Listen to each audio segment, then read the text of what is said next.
आप कितने लोग भारत माता से प्यार करते हैं? करते हो? हमें नहीं लगता कि आप लोग करते होंगे। करते हो तो मैया जब करती हो तो सड़क में बीचों बीच काहे चलती हो? भारत माता से प्यार करते हो तो अपने भारत को अच्छा बनाओ, भारत की व्यवस्थाएं बनाओ। भारत में कैसे लोग रहते हैं? यदि सड़क में लाल बत्ती जल रही है चौराहे पर तो आदमी लाल बत्ती जलने पर भी गाड़ी निकाल लेता है। भले एक्सीडेंट हो जाए, भला कोई व्यक्ति मर जाए, लेकिन आदमी एक गाड़ी के पीछे एक गाड़ी खड़ी नहीं होती, एक के आगे आकर खड़ा होता है। और हमारे यहां लोग सड़क के किनारे नहीं चलते, सड़क के बीचों बीच चलते हैं। भले तुम्हारे चक्कर में एक्सीडेंट हो जाए, कोई मर जाए। लोग गुटखा खाते हैं और सड़कों में थूक देते हैं, केला खाते हैं छिलका सड़क में फेंक देते हैं। कोई गिर जाए तो हम कैसे माने कि तुम भारत से प्यार करते हो?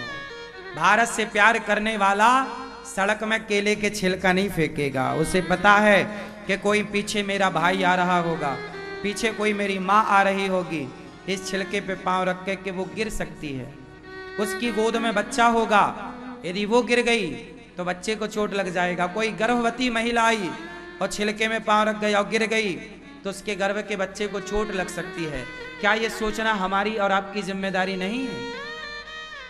हमारे भारत में सरकारी बस, लोग सीट पर बैठते हैं तो ब्लेड मार करके सीट फाड़ देते हैं। ट्रेन पर बैठते हैं तो ट्रेन पेन से वो सीट पे छेद कर देते हैं और उसका पूरा फॉर्म फाड़ देते हैं। उनको लगता है सरकार का है। नहीं, सरकार की जो व्यवस्थाएं हैं वो हमारे और आपके पैसे से ही तो बनती हैं। भारत की सरकारी कोई भी वस्तु है वो हम सबकी वस्तु है। सरकारी ट्रेन है, सरकारी बस है, सरकारी गाड़ी है, कोई भी चीज है वो हम सबकी है। आजकल हमारे यहाँ क्या होता है, जरा भी कुछ हुआ सरकारी गाड़ियों पे लोग आग लगा देते हैं। अभी देखो कुछ दिन पहले कहीं भी दंगा हुआ, सरकारी गाड़ियों में आग लगा दी, गाड़ियों में आग लगा दी, जल गई। क्या पाया भैया? करोड़ों का नुकसान करके तुमने कौन से अच्छा काम किया? सरकारी नुकसान मतलब भारत का नुकसान, भारत का नुकसान मतलब हमारा नुकसान, आपका नुकसान। जब तक भारत को अपना नहीं मानोगे, जब तक भारत की संपत्ति को अपना नहीं मानोगे, तब तक भारत माता से प्यार करना मैं नहीं मानता कि आप प्यार करते हैं। जब सरकारी चीजों को आप अपना मानो, सरकारी व्यवस्थाओं को अपना मानो, सड़क को आप अपना मानो, यह हमारी सड़क है, हमारी सड़क है, इसे साफ रखना हमारी जिम्मेदारी है। गाड़ी चला रहे हो तो गाड़ी चलाने के पीछे चाहे जहां, अब क्या होता है कुछ लोग बीच में गाड़ी खड़ी करते हैं और दरवाजा खोल देते हैं, पीछे वाला आया और दरवाजे में फंस के गिर गया। दरवाजा कहां खोलना है, कहां गाड़ी से उतरना है। सड़क में जब चलो, सड़क पार करो तो इस तरफ उस तरफ देखकर पार करो कि कोई गाड़ी तो नहीं आ रही है, आपकी वजह से कहीं एक्सीडेंट होने की संभावना तो नहीं है। ये सब हमारी जिम्मेदारी है कि नहीं? बोलो हाँ। लेकिन हमारे यहां लोग गुटखा खाएंगे और गुटखे का पाउच सड़क में फेंक देंगे। बहुत अच्छी व्यवस्था नहीं है। सरकार कितना करेगी, जब तक हम और आप जागरूक नहीं होंगे व्यवस्थाएं नहीं होंगी। तो भारत माता से प्यार करने वाले को भारत की व्यवस्थाओं को फॉलो करना चाहिए। बोलो हाँ कि ना? एक दूसरे का ख्याल रखना चाहिए। फिर से बोलो, भारत माता की जय।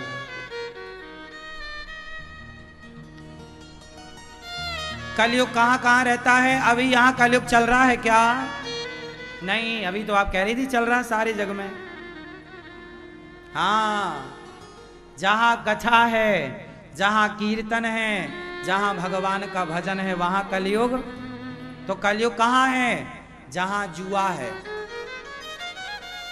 जहां शराब है, द्यूतम पानम, स्त्रिया, पराई स्त्री पराया पुरुष के चक्कर में आप पड़े हैं तो कलयुग। और मांस, मांस जो खाता वहां कलयुग। और सोना, बेईमानी से कमाया हुआ जहां धन है वहां कलयुग है। बेईमानी से कमाया हुआ धन जहां है वहां हाँ कलयुग है। तो आपके घर में आप चाहो तो कलयुग ले आओ और आप चाहो तो सतयुग ले आओ, आप पर निर्भर करता है। घर का माहौल पूजा पाठ का बनाओ, कीर्तन भजन का बनाओ तो तुम्हारे घर में सतयुग है। तुम शराब पीने लग जाओ तो तुम्हारे घर में कलयुग है ना। सवेरे सवेरे चलता है सतयुग, 10 बजे से 4 बजे तक चलता है त्रेता युग, शाम को 5 बजे 6 बजे 7 बजे चलता है द्वापर, और रात को जब आदमी भोग विलास की ओर बढ़ता है तब कलयुग। जब आपके अंदर धर्म जागे, धर्म का भाव कि मैं किसी बूढ़ी माँ की सेवा करूं, किसी भूखे को भोजन कराऊं, जब आपके अंदर धर्म जागे तो वो सतयुग है। जब कर्म करने का भाव जागे कि काम कर लूं, पैसा कमाऊं, वो त्रेता है। जब आपके अंदर प्रेम जागता है बच्चों के लिए, परिवार के लिए, वो द्वापर है। और जब काम वासना जागती है तब वो कलयुग स्टार्ट होता है। समझ आई? राजा परीक्षित को 7 दिन में मरने का श्राप लगा। परीक्षित जी ने हाथ जोड़कर कहा, हे गुरुदेव, 7 दिन में मरना है, अतः पृच्छामि संसिद्धिं योगिनां परमं गुरुं पुरुषस्येह यत्कार्यं म्रियमाणस्य सर्वथा।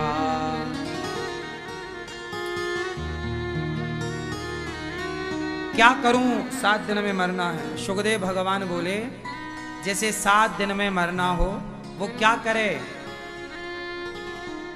भगवान की कथा भजन करो मस्त जवानी में। भगवान की कथा सुनो जवानी में। वो बुढ़ापा आ गया तो बुढ़ापे में कथा सुन लो।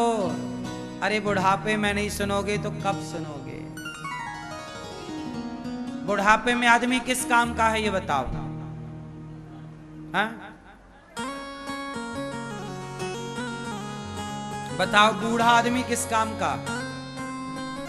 हाँ? क्या कह रही हो? कोई काम का नहीं? तुम्हारे ससुर से बताएंगे। हाँ?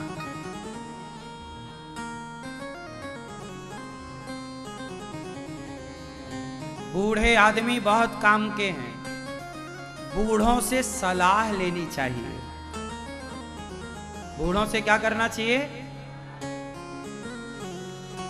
बूढ़े लोगों से सलाह लेनी चाहिए, क्योंकि बूढ़े लोगों के पास जीवन भर का अनुभव है। क्या है? बच्चों के पास अनुभव नहीं होता, जवानी में अनुभव नहीं होता। अनुभव लेना है बूढ़ों के पास। इसलिए सलाह लो अपने दादाजी से, सलाह लो अपने पिताजी से, बूढ़ों से सलाह लो। क्यों मैया? बहू आपकी सलाह लेती है आपसे? हाँ? बहू नहीं है आपकी? बहू आपसे सलाह लेती है? थोड़ा बहुत तो तुम अच्छी सलाह ना देती होगी।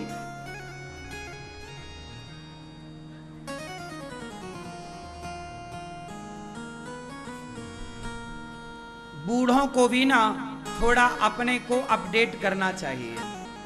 बूढ़ों को भी आज के हिसाब से सोचना चाहिए, आज के हिसाब से रहना चाहिए। अब आप लोग ना वही पुराने ख्याल, पुरानी बातें बुरी नहीं है, पुराना ख्याल बुरा नहीं है, पर जैसी हवा चले ना वैसे बनना पड़ता है। क्यों? अब देखो, पहले कुएं का जमाना था। काय का जमाना? कुएं का। फिर नल आए, हैंडपंप, यूं इस नल का जमाना आया तो लोगों ने नल का बड़ा विरोध किया था, आपको पता है? अरे नल का पानी, अच्छा उस समय नल में, अंग्रेजों के जमाने में जो नल लगते थे ना, उसमें जो वासर होता था वो गाय के चमड़े का होता था, तो बड़ा विरोध होता था कि भाई गाय के चमड़े का पानी पीना गलत है, बात ठीक भी थी। फिर वो रबर का आया, रबर है ना, प्लास्टिक का आ गया आजकल, रबर का। तो पहले कुआं था, कुएं से परिवर्तन हुआ तो नल आ गए, क्योंकि कुआं खुदाना महंगा था, नल खुदाना सस्ता था। क्या कहते हैं? कुआं खुदाना महंगा था, नल खुदाना सस्ता था। तो समय बदला, हम कुएं से नल में आए। अब वो नल भी खत्म हो रहे हैं। अब देखो सबके घर में पाइपलाइन पड़ी है, पानी टोटी से पानी, नल घर पे ही लगा है सबके, नगर पालिका कनेक्शन दे रही है पानी का ठीक ठाक। तो उस नल से भी अब हम लोग हट गए, इस नल पर डिपेंड हो गए। मतलब समय के साथ चलना पड़ा कि नहीं?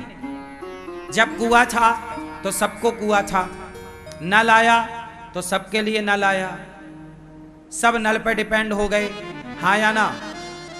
अब आप कहो नहीं जी हम तो कुएं का पानी पिएंगे, तो भैया अब कुआं है ही नहीं, ना के बराबर है, कहां पियोगे कुएं का पानी? है तो सूख गया कुआं। अब आप भी सोचो नहीं, हम पुराने ख्याल के आदमी हैं, हम कुएं का ही पानी पिएंगे, तो कहां पी लोगे भाई साहब? बदलना पड़ेगा, नहीं बदलना पड़ेगा। अब पानी हमें कुएं का मिल ही नहीं रहा है, तालाब भी नहीं बचे कि तालाबों का पानी पिया जाए। पहले के लोग तालाबों का पानी भी पीते थे, तालाब भी अब गंदे हो गए। नदियों का पानी पीते थे, आप जाओ यमुना जी, आप यमुना जी का पानी नहीं पी सकते, इस तरह से गंदी हो चुकी है यमुना मैया। नदियों का पानी अब पीने लायक नहीं है, कुएं का तो छोड़ दो। तो अब समय के हिसाब से चलना पड़ता है। बूढ़ों के पास ज्ञान ज्यादा है, अनुभव ज्यादा है, लेकिन बूढ़ों को भी थोड़ा बच्चों को आज के हिसाब से समझाना चाहिए।